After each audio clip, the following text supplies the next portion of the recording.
Good morning children's. बच्चों, हम लोग पाठ जो है रचना, उस पाठ की चर्चा हम कर चुके हैं और आज इस वीडियो में हम जो पाठ के जो प्रश्न है उसकी चर्चा करने जा रहे हैं। बच्चों, इस पाठ को मतलब आप लोग एक दो बार इसको ध्यान से इसकी समरी वगैरह ध्यान से सुन लीजिएगा। और जो व्याकरण है, व्याकरण तो हर एक में ही है ही ऐसा, इसमें भी थोड़े बहुत जो व्याकरण है बराबर। तो यहाँ पर जो प्रश्न दिए हुए हैं, यहाँ पर जो है आपके एमसीक्यू टाइप प्रश्न है, तो उस प्रश्न को आपको वन सेंटेंस में भी बोर्ड में पूछ सकते हैं बराबर। तो हमें हर दोनों तरह से तैयारी करनी है। जैसे यहाँ पर दिया हुआ कि निम्नलिखित प्रश्नों के नीचे दिए गए विकल्पों में से सही विकल्प चुनकर उत्तर लिखिए बराबर। तो ये एमसीक्यू टाइप हुआ, तो उसकी ऐसा कर दिया है। तो दोनों तरह से तैयारी करनी है। जिस तरह पहला जो प्रश्न है कि गोपी को प्रसाद जी की कविता कौन समझाने वाला था, तो इसका उत्तर ऑप्शन यहाँ दिया हुआ है कि निमेश, नरेश, अविनाश कि रमेश बराबर। तो इसका उत्तर होगा अविनाश। ये एमसीक्यू टाइप। अगर इसे हमें वन सेंटेंस में लिखना है तो इसका लिखेंगे गोपी को प्रसाद की कविता समझाने वाला अविनाश था। ओके, इस तरह से पूरा सेंटेंस लिखेंगे। और दूसरा प्रश्न है कि तुम चाहो तो शिष्ट भाषा में आवेदन पत्र दे सकते हो, यह वाक्य कौन कहता है। तो यहाँ देखेंगे कि आ में रमेश, ब में निमेश, क में नरेश और ड में गोपी बराबर। तो एमसीक्यू में देखेंगे तो इसका उत्तर होगा गोपी। देखिए, इसका पूरा वाक्य लिखना है तो तुम चाहो तो शिष्ट भाषा में आवेदन पत्र दे सकते हो, यह वाक्य गोपी कहती है। ओके बराबर। अब इसके बाद नेक्स्ट क्वेश्चन है यहाँ पर कि एक वाक्य में उत्तर लिखिए बराबर। पहला जो प्रश्न है कि कविता क्या है, इस प्रश्न का गोपी क्या उत्तर देती है। तो कविता क्या है, इस प्रश्न का उत्तर देते गोपी कहती है कि कविता आत्मा की कला है और वह संवेदना का सौंदर्य है। दूसरा प्रश्न, रमेश नरेश ग्राम पंचायत के सदस्यों का विरोध क्यों करते हैं। तो ग्राम पंचायत के सदस्य रमेश और नरेश के सवालों का जवाब नहीं देते थे, इसलिए ये दोनों ग्राम पंचायत के सदस्यों का विरोध करते थे। ओके, नेक्स्ट प्रश्न, अविनाश नरेश को किसी का तिरस्कार न करने के लिए क्यों कहता है। तो अविनाश जो है एक समझदार ये आज की युवा पीढ़ी का युवक है। वह जानता है कि वे लोग गांव के पढ़े लिखे युवक हैं, उनकी जिम्मेदारी कुछ ज़्यादा है, इसलिए अविनाश नरेश से किसी का तिरस्कार न करने के लिए कहता है। ओके, फिर नेक्स्ट जो प्रश्न है कि रमेश ने अविनाश को आशावादी क्यों कहा है। किसने कहा है, रमेश ने अविनाश को आशावादी क्यों कहा है। क्योंकि अविनाश जो है एक समझदार, सुलझा हुआ और समझदार आज की युवा पीढ़ी का युवक है। वह पंचायत के सदस्यों के खिलाफ मतलब कि नियम के अनुसार मतलब कि वो अच्छी तरह से पेश आता है और अच्छी तरह से वो काम करने के लिए अपने मतलब कि अपने दोस्तों को भी कहता है आज नहीं तो कल इसका जो परिणाम अवश्य आना है।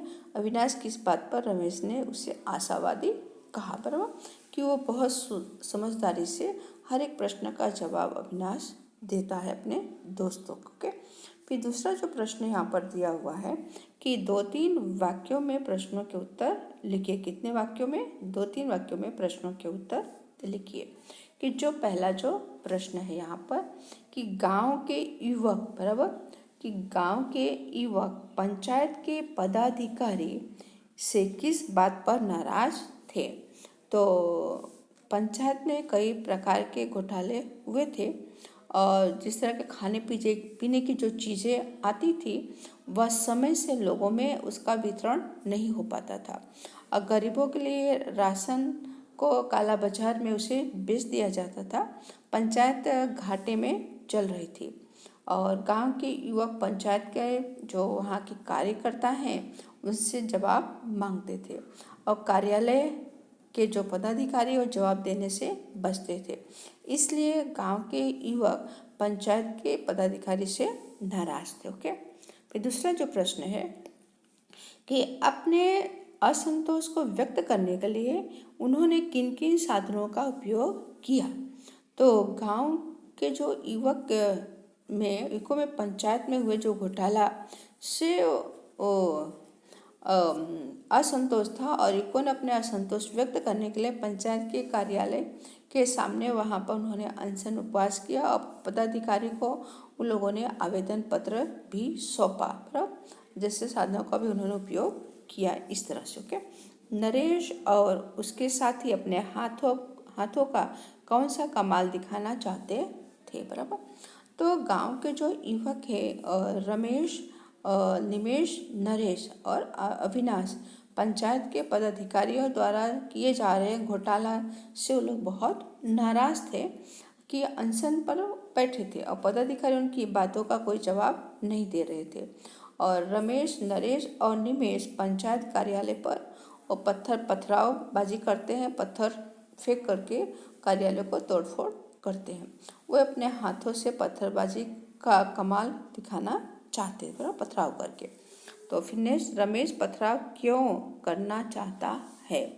तो रमेश ग्राम पंचायत में हो रहे जो घोटाले हैं, जो गरीबों के लिए जो खाद्य सामग्री जो आ रहे थे, वो गरीबों को न बांट करके वो लोग काला बाजार में से बेच देते थे, जिससे गांव के युवक को संतोष था, इसलिए वो अनशन पर बैठे और युवकों ने आवेदन पत्र दे करके पदाधिकारी से जवाब भी मांगा। लेकिन जो पदाधिकारी जो थे, जो कार्यालय में काम करने वाले जो लोग थे, उनके पत्र को स्वीकार तो किया लेकिन उसका जवाब नहीं दिया। उनसे बचने के लिए पीछे के दरवाजे से भाग खड़े हुए और जिससे रमेश को बड़ा गुस्सा आया और उसने पंचायत के कार्यालय पर उसने पत्थर फेंकने को उसने निश्चय किया। और वह पत्थर इसलिए करना चाहता था क्योंकि उनकी बात को जो सुनने की जगह ग्राम पंचायत के जो कर्मचारी थे, जो पदाधिकारी थे, वहाँ से वो भाग गए। ओके, फिर जो प्रश्न यहाँ पर दिया हुआ है कि अविनाश 5-6 वाक्य में उत्तर लिखिए कि अविनाश पथराव का विरोध क्यों करता है, बराबर। तो अविनाश जो है एक समझदार आज की युवा पीढ़ी का युवक है और वह नियमानुसार काम करने में विश्वास मानता था और वह तोड़फोड़ में विश्वास नहीं रखता था। अविनाश को पंचायत मकान से उसे अपनत्व, एक अपनापन सा उससे था, क्योंकि जब पंचायत भवन बन रहा था तब उसमें अविनाश ने भी क्या नींव तैयार होने उसने अपना योगदान दिया था। उसने अपने हाथों से उसकी रचना उसे बनाया था, जिसकी वजह से अविनाश पथराव का विरोध कर रहा था। ओके, फिर प्रश्न है कि रचना एकांकी से हमें क्या सीख मिलती है। ओके, तो रचना एकांकी से सीख मिलती है कि आजकल विरोध करने के नाम पर लोग सरकारी जो वस्तुएं हैं, बस है, रेलवे स्टेशन है, बराबर, जिस तरह से पोस्ट ऑफिस से अत्यधिक लोग पथराव करते हैं और संपत्तियों का नुकसान करते हैं, कि जो कि यह गलत या ठीक नहीं है। तोड़फोड़ से हम अपना और राष्ट्र का भी नुकसान करते हैं। इस प्रवृत्ति पर रोक लगाने की आवश्यकता है। हमें कोई भी आंदोलन शांतिपूर्ण ढंग से करना चाहिए और उसके परिणाम की हमें प्रतीक्षा करनी चाहिए। इस एकांकी से हमें यही संदेश मिलता। ओके, फिर से जो प्रश्न यहाँ पर दिया हुआ है कि निम्नलिखित वाक्य किसने कहा, लिखिए, बराबर। तो ये तो मतलब कि यहाँ पर इस तरह के प्रश्न आपको बोर्ड में पूछे नहीं जाते हैं, इसकी आवश्यकता भी नहीं है, फिर भी हम लोग इसे कर लेते हैं। ओके, तो यहाँ पर जो पहला जो प्रश्न यहाँ पर दिया हुआ है कि ये सुशिक्षित हैं, समझदार भी हैं, परंतु अभी इन्हें अपने हाथों से कुछ रचा नहीं है, बराबर। क्या प्रश्न है कि ये सुशिक्षित भी हैं, समझदार भी हैं और इन्होंने अपने हाथों से रचा भी नहीं है। तो यह प्रश्न गोपी कहती है, बराबर। कौन कहती है? गोपी कहती है। मतलब कि निमेश मतलब गोपी कहती है। तो इसके बाद कविता समझने से कोई फायदा नहीं होता।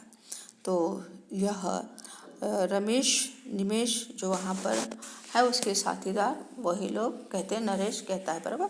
कौन कहता है? नरेश कहता है कि कविता मतलब कि समझने की कोई ज़रूरत नहीं है ऐसा। ओके, तो नरेश इन्हें कहता है। उसके बाद अपशब्द के उपयोग पर विनाश का प्रतिबंध है।